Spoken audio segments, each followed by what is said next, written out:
que le Seigneur nous appelle à une unité pour qu'il puisse davantage nous utiliser. Et je voulais te demander justement que si, lorsque dans son église il n'y a pas d'unité, quand vient-il alors des prières et des louanges, finalement ça ne monte pas, c'est rien du tout en fait. C'est ce que j'ai compris. En fait, c'est venu entre hier et aujourd'hui et j'ai... Voilà en fait. Lorsque je méditais après, à ce moment-là, c'est venu comme ça et je me suis dit, c'est vraiment bien.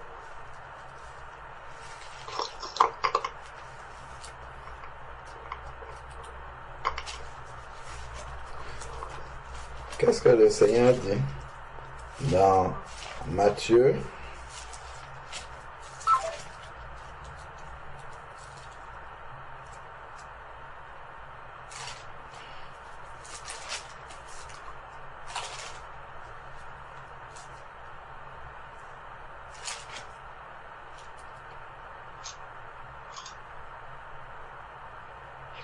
Matthieu chapitre 18,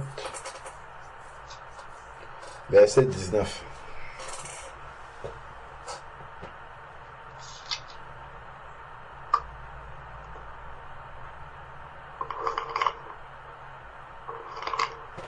Je vais commencer à partir du verset 15. Matthieu chapitre 18, à partir du verset 15, il est dit: si ton frère a péché, va et reprends-le, seul à seul. S'il t'écoute, tu as gagné ton frère. Mais s'il ne t'écoute pas, prends avec toi une ou deux personnes, afin que toute l'affaire se règle sur la parole de 2 ou 3 témoins. S'il refuse de les écouter, dis-le à l'Église. Et s'il refuse d'écouter l'Église, qu'il soit pour toi comme un païen et un péager. En vérité, je vous le dis, tout ce que vous lierez sur la terre sera lié dans le ciel, et tout ce que vous délierez sur la terre sera délié dans le ciel. Donc, voilà la conclusion déjà de cette première partie où il s'agit de ne pas laisser traîner les conflits dans l'Église, de les régler spirituellement. C'est à la suite de ça qu'il dit en vérité. Regarde comment le verset 19 commence. Ça commence en vérité et c'est à la suite de tout ce qu'il a dit. Il dit en vérité, je vous dis encore que si 2 ou 3 s'accordent sur la terre pour demander quoi que ce soit, cela leur sera donné par mon Père qui est dans les cieux. Mais pour que les deux puissent s'accorder, il faut que les problèmes soient réglés comme c'est écrit avant là. Il faut qu'ils recherchent permanemment l'unité de cette manière-ci. Si un a péché, toi, ça là, ça ne va pas. Ça, tu m'as fait ça. On règle, ainsi de suite. C'est comme ça que à ce moment-là, quand on n'a rien laissé traîner, là, on peut s'accorder maintenant. On peut s'accorder maintenant pour demander quelque chose au Seigneur. Si on ne règle pas les problèmes de cette manière-là, on ne va jamais s'accorder. On peut être physiquement ensemble, on prie, mais la prière ne sort même pas d'où nous sommes. C'est ce qui est dit dans le verset. La prière ne va même pas partir de là. Donc, il dit, donc, quoi que ce soit que vous demandez au Père, cela leur sera accordé par mon Père qui est dans les cieux. Car là où 2 ou 3 sont assemblés à mon nom, 2 ou 3 peuvent être assemblés, dit qu'ils sont assemblés au nom de Jésus, mais si les problèmes ne sont pas réglés comme on voit là, ce n'est pas au nom du Seigneur qu'ils sont assemblés. Donc ils peuvent être physiquement là au nom de Jésus, mais si les cœurs ne sont pas là au nom de Jésus, le Seigneur n'agit pas. je suis au milieu d'eux. Il agit au milieu de nous. Si on marche comme c'est écrit avant, là, si ton frère a péché contre toi, va reprendre-le, ainsi de suite. C'est là que le Seigneur est au milieu de nous. Si on ne marche pas comme ça, il n'est pas là. Alors Pierre s'approcha, verset 21, et dit, Seigneur, combien de fois pardonnerai-je à mon frère lorsqu'il péchera contre moi? Tout ça, c'est dans un contexte, un contexte d'unité dans l'église. Tout ça là, pour que Dieu agisse. Pierre demande donc combien de fois je vais pardonner à mon frère. Jusqu'à 7 fois. Jésus dit, jusqu'à 7 fois, pas jusqu'à 7 fois, jusqu'à 77 fois 7 fois, c'est-à-dire se pardonner tout le temps. Le pardon aussi. S'il y a manque de pardon, le Seigneur n'est pas là au milieu. Pardonnez-vous les uns les autres, mutuellement. Tout ça là, ça conditionne 2 ou 3 s'accordent. Si on ne met pas tout ce qui encadre ce verset 19 là en pratique, c'est qu'on n'est pas en train de s'accorder l'un et l'autre. On est en train de perdre du temps. Donc, directement, tout ce qu'on va lier par la prière sur la terre, ça va rester sur la terre. Ça ne sera pas lié au ciel. Ça ne montera pas du tout.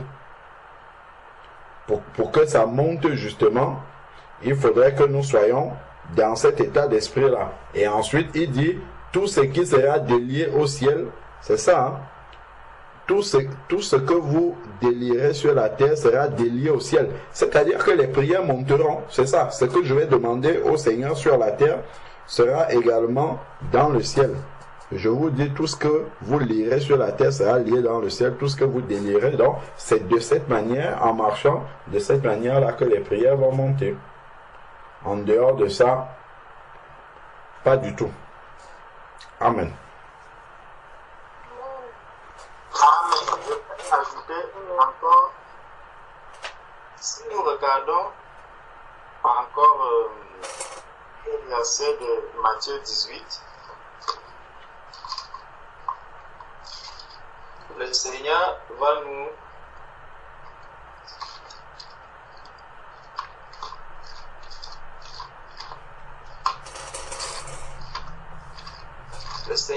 ouvre les yeux sur un point. Matthieu 18, au verset 19, il dit, je vous dis encore que si 2 d'entre vous s'accordent sur la terre, donc il exige déjà, il donne une condition. Il donne une condition. Ça veut dire que le Seigneur sait que nous pouvons prier seuls. Nous pouvons prier seuls et recevoir les choses même de lui. Mais maintenant, il y a une grâce particulière qui est accordée. C'est pour ça qu'on dit souvent que quand on est dans rassemblés dans la communion fraternelle, même si j'ai prié pour un sujet, il y a une bénédiction particulière que le Seigneur dépose lorsque l'Église est unie dans le même cœur, dans un même esprit. Lorsque nous avons réglé les problèmes de la chair et que nous sommes vraiment disposés à recevoir du Seigneur, le Seigneur dépose une grâce particulière. C'est pour ça qu'il dit que je vous dis encore que si 2 d'entre vous s'accordent sur la terre. Pourquoi il dit déjà 2? C'est parce que le Seigneur même sait que pour que 2 personnes s'accordent vraiment, ce n'est pas une chose facile. Ce n'est pas facile. Et je vous assure, mes frères, on peut être là seulement à 3. Mais ces 3-là, si le Seigneur vient et il ouvre les cœurs, vous allez voir que ceux-ci, là et là, les 2-ci ne se sont pas accordés. Celui-ci et celui-là, ils ne se sont pas accordés. Celui-ci même et celui-là ne se sont pas accordés. Pourtant, on n'est que 3. Le Seigneur n'est pas allé jusqu'à 3. Il a seulement pris 2. Il a dit 2. Si 2 s'accordent dans trouver déjà un accord entre deux chrétiens, ce n'est pas facile. Le Seigneur même le sait. Et quand on regarde, il n'y a que Jésus seul qui disait, Père, je te loue de ce que tu exauces toujours ma prière. Donc, il dit, le Père et moi, nous sommes un. Il n'y avait aucune différence. Je n'ai pas entendu quelqu'un d'autre pouvoir le dire que Jésus et moi, nous sommes un. Non. Non. Le Seigneur sait que l'accord déjà de deux, ce n'est pas facile. Il dit, je vous dis encore que si deux d'entre vous s'accordent sur la terre, donc dans le ciel, à deux, le Seigneur sait que même si vous êtes 1000, vous vous êtes déjà accordés dans le ciel. Mais sur cette terre, vous êtes mariés, mari et femme, pour vous accorder un petit sujet, vous allez passer des jours. Finalement, vous allez toujours aboutir sur l'arbitrage. Bon, c'est l'homme qui a l'autorité, donc c'est comme ça qu'on va marcher. Et la femme, elle entre dans cet arbitrage, non pas avec joie, parce que finalement, elle se dit, si je n'accepte pas, on ne va jamais avancer dans ce sujet. C'est comme ça. Et là, quand on avance là, bien sûr, il y a la soumission, mais ce n'est pas avec le cœur à 100%. Donc le Seigneur nous dit, je vous dis encore que si deux d'entre vous s'accordent sur la terre pour demander une chose quelconque, là, il n'a pas dit que vous, pour demander seulement peut-être les dons spirituels, il a dit une chose quelconque. Donc on voit vraiment que le Seigneur, il voit que l'accord de deux personnes n'est pas facile. Pour que deux personnes s'accordent vraiment avec un cœur à 100% n'est pas du tout facile. Pour demander une chose quelconque, elle leur sera accordée par mon Père qui est dans les cieux. Donc, quand le Seigneur verra que ces deux personnes-ci se sont accordées, et puisque nous demandons les choses au nom de Jésus-Christ, et puisque Jésus et le Père sont ils sont toujours en accord, donc notre accord vient trouver l'accord du Père et du Fils, et automatiquement la chose nous est accordée. Mais maintenant, si nous ne sommes pas en accord, ça pose problème. Car là où deux ou trois sont assemblés, à mon nom, je suis au milieu d'eux. Donc, il vient nous dire que là où deux ou trois sont assemblés, à mon nom, je suis au milieu d'eux. Mais il ne dit pas que, puisque je suis au milieu d'eux, ils sont en accord. Ce n'est pas ça qu'il a dit. Donc, il peut être là, mais vous êtes en désaccord entre vous. Il va encore le dire dans le psaume 133.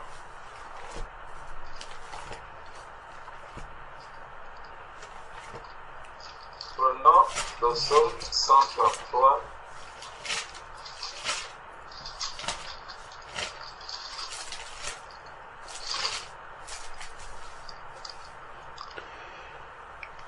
Psaume 33. Voici, oh, qu'il est agréable, qu'il est doux pour des frères de demeurer ensemble. Donc, c'est une bonne chose. C'est comme l'huile précieuse qui, répandue sur la tête, descend sur la barbe d'Aaron, qui descend sur le bord de ses vêtements. C'est comme la rosée de l'Hermon qui descend sur les montagnes de Sion, car c'est là que l'Éternel envoie la bénédiction et la vie pour l'éternité.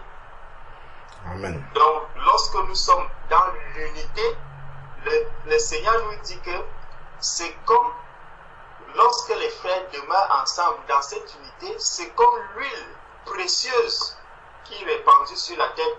Et quand on regarde un peu quand le Seigneur parle de l'huile,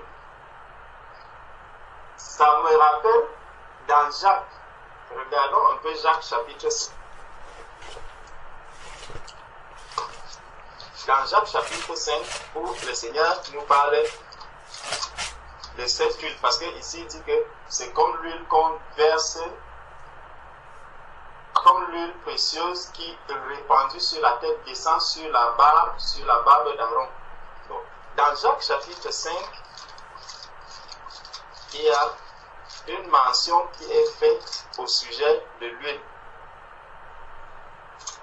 Et ça vient encore nous montrer vraiment le Seigneur qui dit que là où 2 ou 3 sont rassemblés à mon nom, s'ils s'accordent ce qu'ils demanderont à mon nom, je le leur donnerai.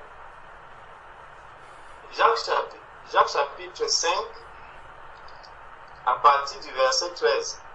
Quelqu'un parmi vous est-il dans la souffrance? Qu'il prie.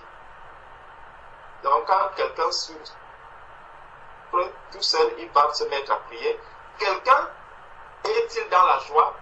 Qu'il chante des cantiques. Donc quand je suis dans la joie, je vais me mettre à chanter. Quelqu'un parmi vous est-il malade? Qu'il appelle les anciens de l'église et que les anciens prient pour lui en loignant d'huile au nom du Seigneur. En loignant d'huile au nom du Seigneur. Donc, quand les gens vont, quand les anciens viendront prier pour le malade en question, s'ils ne sont pas unis dans le même cœur, s'ils n'ont pas cette unité, la guérison sera difficile à arriver. Mais s'il y a l'unité dans les cœurs, s'ils sont unis dans le même cœur, s'ils se sont accordés déjà en disant, bon, là où on va rencontrer un malade, est-ce que vous êtes tous d'accord qu'on prie pour ce malade? Nous sommes tous d'accord. Ok, allons-y donc maintenant, on va prier. Mais dès que l'on commence à dire, ah, vous savez quoi, celui-là même c'est un sorcier. Hein. Ce que vous allez faire là n'a pas de sens. C'est fini. C'est fini. Faites tout ce que vous allez faire. Cette guérison-là sera difficile à obtenir. Parce qu'il n'y a pas d'accord. Donc, qu'il appelle les anciens d'église et que les anciens prient pour lui en loignant d'huile au nom du Seigneur. La prière de la foi sauvera le malade et le Seigneur le relèvera. Et s'il a commis des péchés, il lui sera pardonné. Verset 16. Confessez vos péchés les uns aux autres et priez les uns pour les autres afin que vous soyez guéris. La prière fervente du juste a une grande efficacité. Donc, nous voyons que dans l'unité de cœur, dans l'unité, le Seigneur opère des miracles, le Seigneur agit et le Seigneur permet que les choses qui étaient difficiles à accomplir lorsque nous étions seuls, dans la communion fraternelle, dans l'unité de cœur, que les choses faciles, les choses difficiles puissent devenir faciles. Il vient aplanir toutes choses par cette unité dans le cœur. Même dans le monde, on dit l'union fait la force. Lorsque l'Église est unie, lorsque l'Église est ensemble, a la même pensée, lorsque les pensées de l'Église sont tournées en haut, sont tournées constamment vers les choses célestes, forcément l'unité va arriver. Parce que si nous pensons tous à l'enlèvement, si toute l'Église pense à l'enlèvement, forcément la chair n'aura plus de place. Chacun sera là pour dire, hey, mon frère, fais attention, je te vois en train de faire ceci, fais gaffe. Dès que je regarde, hey, ma soeur, attention, attention, attention. Là, l'heure est en train d'avancer, l'heure avance. Ce que tu veux faire là, laisse tomber. Ne perds plus le temps de ce côté. Et là, mon frère ou ma soeur va le prendre avec joie, avec beaucoup d'amour, parce qu'il saura que mon frère avec qui je suis, lui, nous cherchons tous l'éternité. Et nous savons que là-bas, il y a des places pour tout le monde. Donc, je n'ai pas à faire barrière à mon frère ou à ma soeur, mais plutôt, nous devons nous tenir par la main pour arriver tous à la ligne d'arrivée. Donc, c'est vraiment ça qui doit motiver notre marche, c'est ça qui doit nous encourager les uns et les autres. Donc, l'unité dans l'Église est quelque chose de fondamental. C'est quelque chose de primordial pour que l'Église puisse avancer. Tous les dons spirituels dont on parle là, il faut. Et là, l'unité est un signe d'amour, véritablement. Parce que si les bien-aimés, s'il n'y a pas s'il n'y a pas cette unité dans l'Église, c'est pourquoi? C'est parce qu'il n'y a pas la manifestation de l'amour, en fait. Jésus aimait tellement son Père qu'entre son Père et lui, il n'y avait aucune discorde. Il ne pouvait pas avoir il ne pouvait pas manquer d'unité. C'est pour ça qu'ils étaient un, parce qu'il aimait son Père.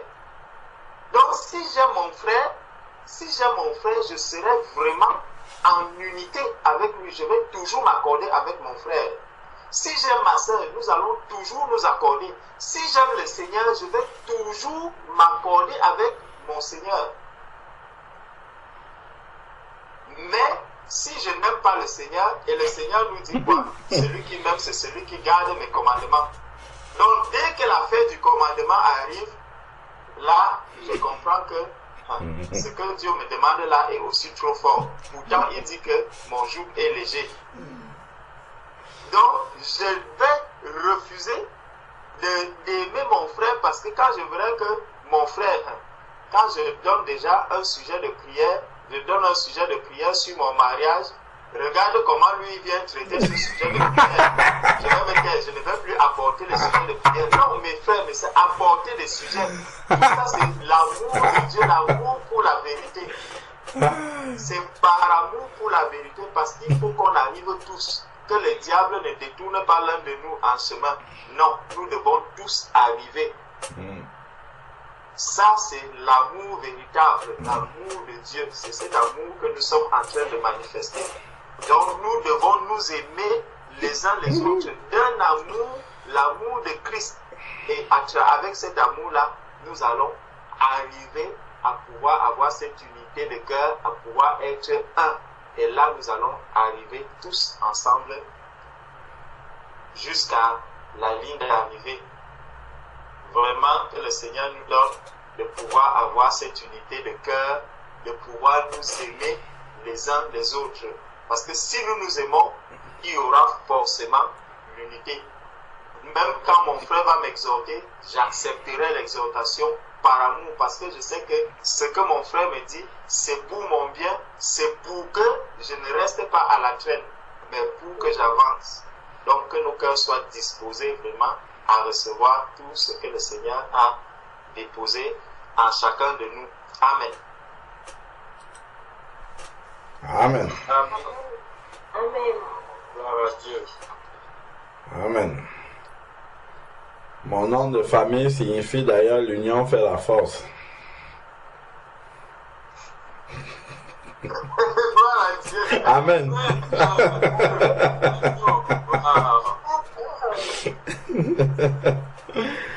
Gloire au Seigneur. Ah, vraiment que Dieu travaille encore.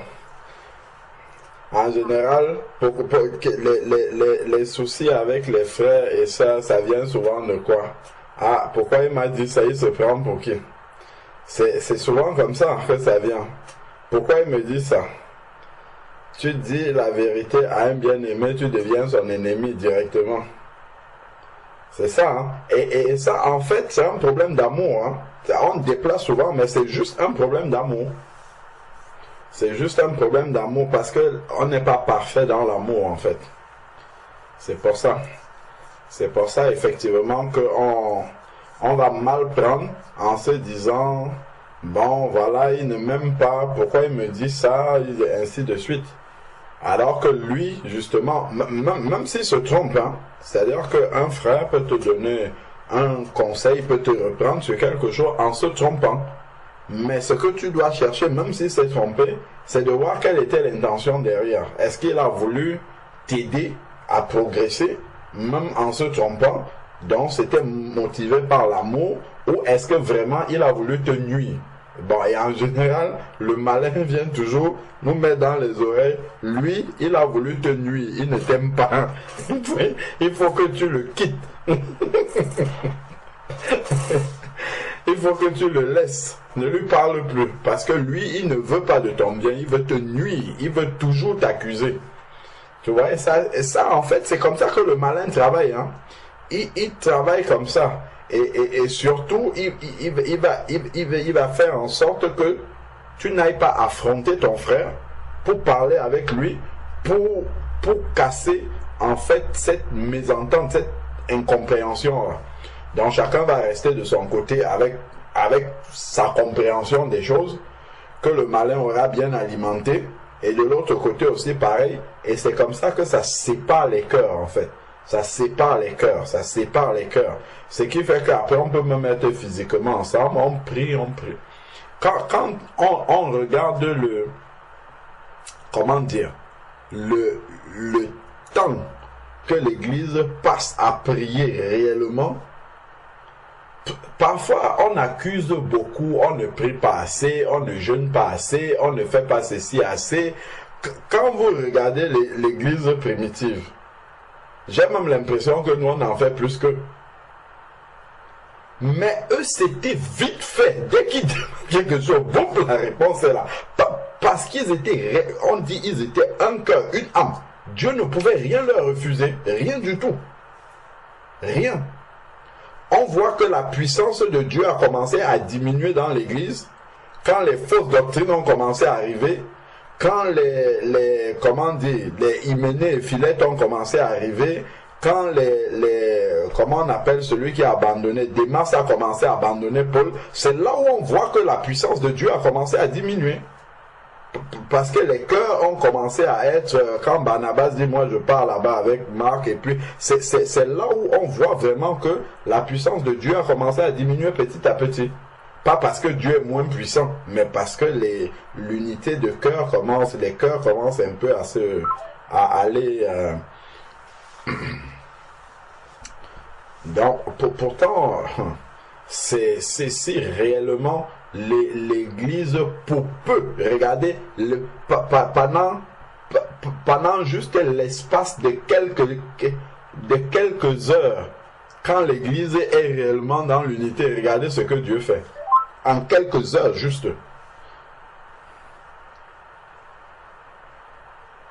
Parce que c'est là vraiment le psaume 133, là il éclaire énormément. On gagnerait tous en fait à être dans une véritable unité spirituelle. Voilà. Parce que en fait l'unité spirituelle n'est pas une unité de façade. C'est pas un club d'amis. Donc si je vois ce qui n'est pas bien, ah ma soeur, ça c'est pas bon, je crois que tu devrais faire comme ça, ah mon frère, toi aussi, pourquoi tu dis comme ça, et ainsi de suite. Tac, tac, on marche comme ça, dans la lumière, dans la vérité, et Dieu ne peut que agir puissamment dans l'église, puissamment. On voit quand le Seigneur venait, que ce soit le baptême dans le Saint-Esprit, il vient et baptise tout le monde. Il n'y a pas, certains sont baptisés dans le Saint-Esprit et d'autres pas, non. Si vous êtes un cœur, si les langues de feu viennent, c'est pour tout le monde. C'est pas pour certains et pas pour d'autres. Parce que justement, Dieu les voyait un aussi. Parce qu'ils étaient vraiment unis.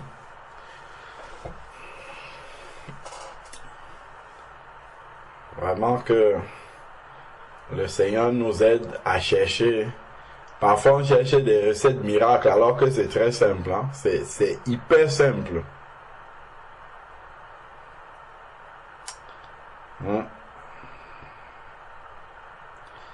Déjà pour qu'un mari s'accorde avec sa femme, ça là déjà ce n'est pas gagné. Alors que quand le mari s'accorde avec sa femme, au début de la prière, Dieu a déjà répondu. Hein. Juste au début, la réponse est déjà là. Parce que justement, on voit que la main du Seigneur est là, dans l'unité. Mais le malin veut toujours nous séduire et nous faire croire qu'on peut avoir raison seul.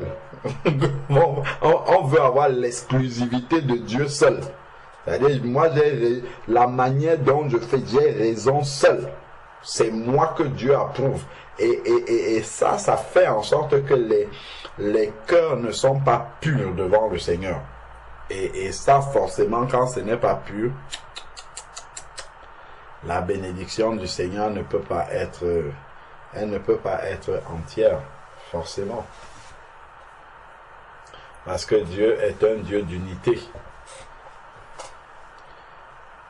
Amen. Amen. Amen. Amen. Amen. Amen. C'est quand même un peu violent lorsque tout le monde est préparé et pour une personne, en fait, les sujets des prières des autres, en fait, ça passe pas, ça part pas, c'est rien du tout, en fait. Et ça m'a vraiment profondément touchée quand j'ai vu ça. Là, je me disais, donc je passe des heures pour rien. Mais oui, c'est comme ça. Est-ce que, regarde, je sais pas si c'est dans le livre des Nombres, où le peuple d'Israël, ils étaient partis faire une guerre contre, je ne sais plus c'était contre quel peuple, et le Seigneur avait demandé de ne rien prendre, de ne pas toucher aux effets de ce peuple-là, après l'avoir vaincu. Akan est parti, il avait pris quelque chose et qu'il a gardé. Regarde ce qui est arrivé. Parce qu'une personne avait gardé quelque chose. C'est tout le monde qui en pâtit. C'est comme ça.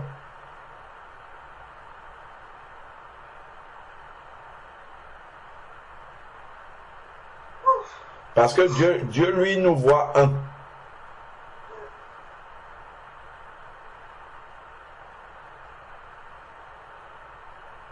Dieu nous voit un. Mais nous, malheureusement, nous, on se voit individuellement. Je me rappelle même, dans l'ancienne assemblée où j'étais, j'entendais souvent des bien-aimés dire, de toute manière, je ne me préoccupe pas de ce qui se passe dans l'église. Moi, je viens prier mon Dieu. Tu vois, donc en fait, chacun vient prier son Dieu tout seul. Et ils sont tous, tout le monde est assemblé physiquement comme ça ensemble, mais chacun prie son Dieu.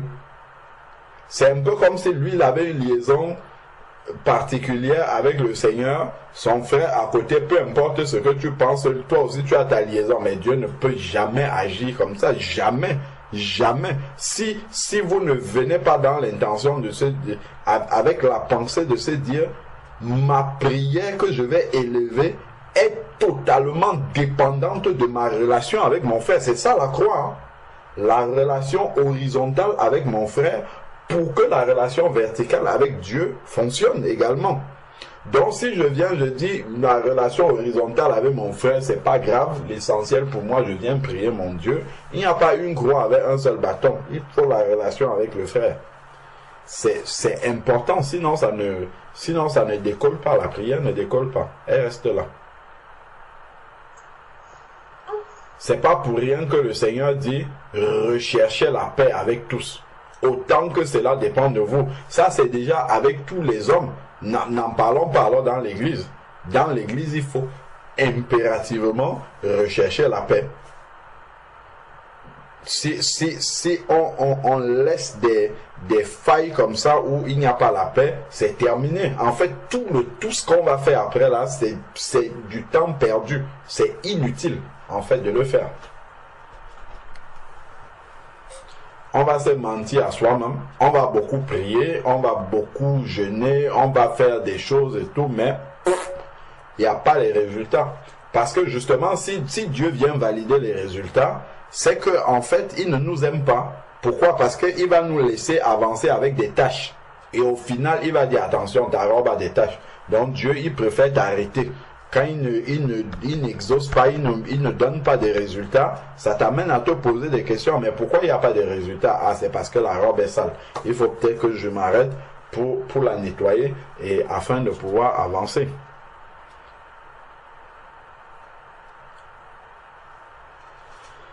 Amen. Même à l'unité de l'église, même pour chasser les démons, en fait, aussi, c'est pour ça peut bloquer aussi, non?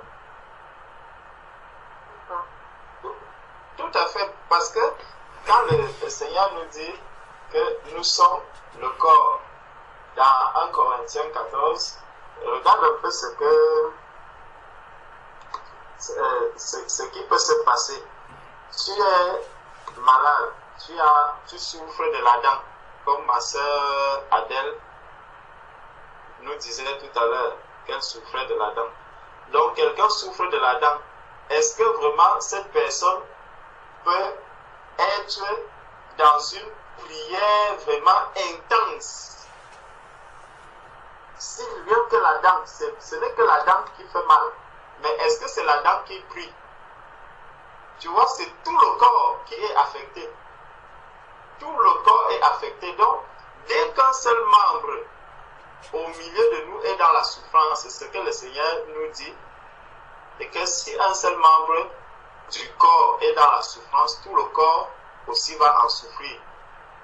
Donc, s'il n'y a pas une unité de cœur, vous pouvez faire tout ce que vous voulez, cela n'ira nulle part. La dent étant malade, tout le corps n'est pas disposé à prier. Regarde bien le jour où, par exemple, tu as des violents, tu as un pied. Peut-être tu as eu le panari au doigt. Ce n'est que le doigt qui est affecté par le panari, mais tout le corps va se mettre à chauffer. Il y aura un dysfonctionnement total de tout l'organisme. Mais dès qu'on extirpe le pus qu'il y a dans le panari, le pus n'était pas sur tout le corps est soulagé. Donc tout le corps est restauré. Quand on va se mettre à prier, s'il y a des choses qui ne vont pas, autant mieux s'arrêter, même s'il faut passer 2 jours sur ce problème, régler le problème et continuer maintenant, recommencer maintenant à prier. Mais si on dit, bon, on va prier malgré tout cela, ça ne servira absolument à rien. Perte de temps. Donc vous êtes en train de prier et quelqu'un d'autre, quelqu'un est là, il est même en train de chanter en pensant à sa mamie qu'il a laissée à la maison. Et donc lui, il est ailleurs. Vous êtes là et vous croyez que vous êtes tous en train de prier. Et ça, pour tout vite le voir, qu'est-ce qui se passe? Quand on est, par exemple, en train de méditer, regardez pour vous montrer que nous ne sommes pas dans l'unité. Vous allez voir des personnes en train de dormir profondément. Pendant qu'on médite, lui il est en train de dormir. Si vraiment tout le corps était disposé, là on est en train de parler. Pendant que la bouche est en train de parler, tout mon corps est en mouvement, tout mon corps est en action. Donc, si ma bouche, imaginez mes pieds sont peut-être en train de marcher et ma tête commence à dormir, ma tête commence à sombrer, forcément je vais tomber en route. je vais tomber en route. Et ça donc, dans le corps du Christ, si on est en train par exemple de prier, de méditer et qu'on voit des personnes en train de dormir, sachant que l'unité n'est pas là. Il y a des personnes qui sont à côté et qui sont ailleurs. Ça c'est vrai, parce que nous sommes tous un même corps, nous devons tous avancer ensemble. Si nous sommes en train de prier, nous devons tous prier ensemble. Si nous sommes en train de louer, nous devons tous louer ensemble. Si certains sont en train de louer et d'autres en train de dormir, forcément ceux-là ne sont pas dans l'unité avec nous. Donc, ça va poser un problème. Et quand on va dire Amen, tu vois quelqu'un qui se réveille aussi. Amen, Amen. Tu dis Amen par rapport donc à quoi? Hein? Tu vois? Donc on n'était pas dans le même esprit, mais il vient valider quelque chose. Si au moins il se disait, on comprend que oui, lui il ne veut même pas rentrer dans la prière qu'on a donnée. Mais maintenant il vient encore dire Amen, je valide. Tu valides donc que tu viens d'abord d'où? Tu n'as suivi ni la prière, ni l'exhortation qui a même été faite. Mais dans le sommeil, tu as entendu des gens dire Amen. Tu te réveilles aussi, tu viens dire Amen. Vous voyez? Et ça fait une voix qui n'était pas déjà dans la préparation, qui vient maintenant s'introduire. Donc, dans tous les bulletins blancs, on voit maintenant un bulletin rouge qui arrive. D'où vient donc ce bulletin rouge? De quelqu'un qui n'était pas avec vous. Pourtant, physiquement, il est là. Donc, tout ça, ça doit beaucoup nous enseigner. Amen. Amen. Amen. Amen. Amen. Donc, on va seulement prier.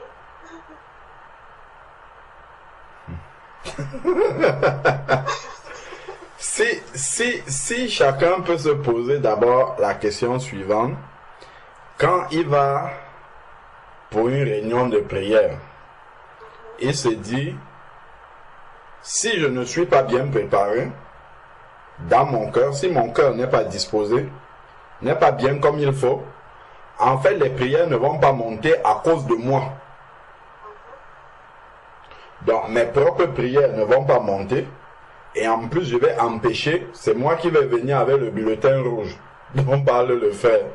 Donc à cause de mon amen mal placé, les prières ne vont pas monter. Les prières de tout le monde. Et même si je prie individuellement dans mon cœur, ça ne montera pas non plus. Donc pour au moins que mes prières montent, je vais me préparer et par conséquent, les prières des autres aussi vont monter. Quand on dit se préparer, ce n'est pas seulement de dire Dieu pardon pour tout, mais non, c'est que si mon frère avec qui je vais aller prier, si lui il a quelque chose contre moi, il faut qu'on règle ça avant. Avant d'entrer dans la prière, il faut qu'on règle ça, qu'on mette ça à plat. Donc là maintenant, je sais que je viens prier vraiment le cœur libre, le cœur léger, parce que et là j'ai la foi, je sais que la prière qu'on va faire là va nécessairement monter parce qu'on a lavé le linge sale, on a balayé tout ce qui, voilà, tout ce que l'Esprit de Dieu a rendu visible pour nous, donc on l'a mis à plat. Donc maintenant, en fait, il n'y a rien qui empêche le Seigneur d'agir. Là, on est vraiment là où 2 ou 3 s'accordent. Là, on sait que quand on va prier, la grâce de Dieu va venir.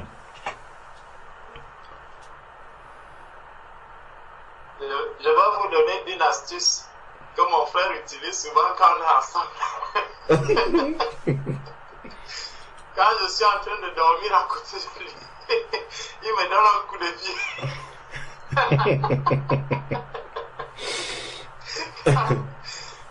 Quand je commence à dormir, il me donne un coup de pied. Et là, directement, je comprends que... je comprends que je dois me réveiller. Donc, asseyez-vous à côté de celui qui est éveillé bien. Et là, par amour, il va toujours... je dis que frère, ne dors pas. Tout à fait. Comment je vais donc donner un coup de pied qui va arriver à Springfield maintenant, ou un coup de pied qui va arriver à Angers, ou un coup de pied qui va arriver à Nantes, un coup de pied qui va arriver à Dakar? Comment je vais faire maintenant? Un coup de pied qui va arriver à Montréal là-bas, un coup de pied qui va arriver au Crépi en Valois, au Blanc-Ménil. Comment je vais faire? Hein? Je ne pourrais pas.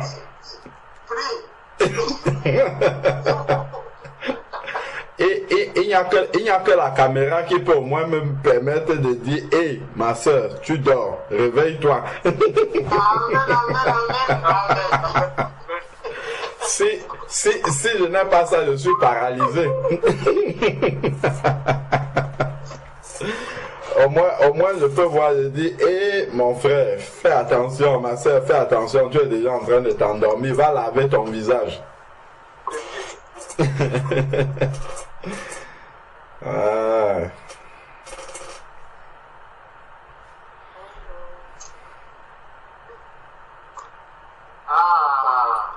Ah. L'unité commence à revenir.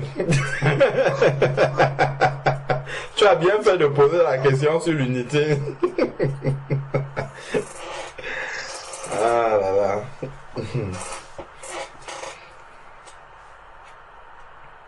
J'ai un souci avec la webcam. Quand ils ont réparé l'ordinateur, ils ont enlevé le logiciel, donc du coup ça fonctionne pas du tout.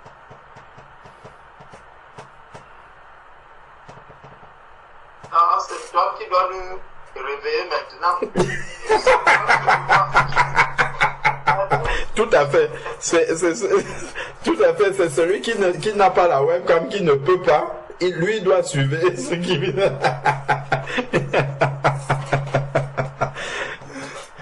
Comme ça, en nous surveillant, au moins, on saura que lui ne dort pas.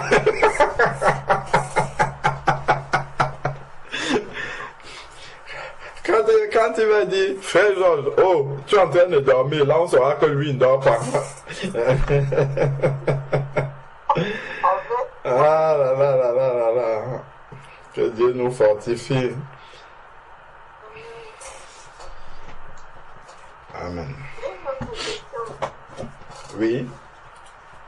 C'était par rapport à Apocalypse 4, 5 sur les 7 esprits de Dieu. En fait, je ne comprenais pas en fait.